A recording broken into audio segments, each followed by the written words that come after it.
কথা কইয়া যাবেন, বুঝেন নাই আমার কথা?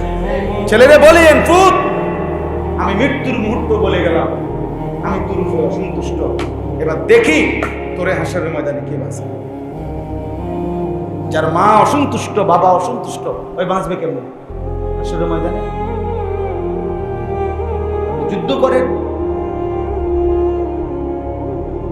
আপনি যুদ্ধ করেন, আল্লাহ আমাদেরকে তৌফিক দান করেন। সুবহানাল্লাহি ওয়া বিহামদিহি, সুবহানাকাল্লাহুম্মা ওয়া বিহামদিকা, আশহাদু আল লা ইলাহা ইল্লা আনতা, আস্তাগফিরুকা ওয়া আতুবু ইলাইক। আলহামদুলিল্লাহ। মওলাই কারীম, আয় আল্লাহ আপনি মাফ করে দেন, আগামী জীবন আপনি সুন্দর করে দেন, ঈমান আমল দান করে আপনাকেই ভালোবাসার তৌফিক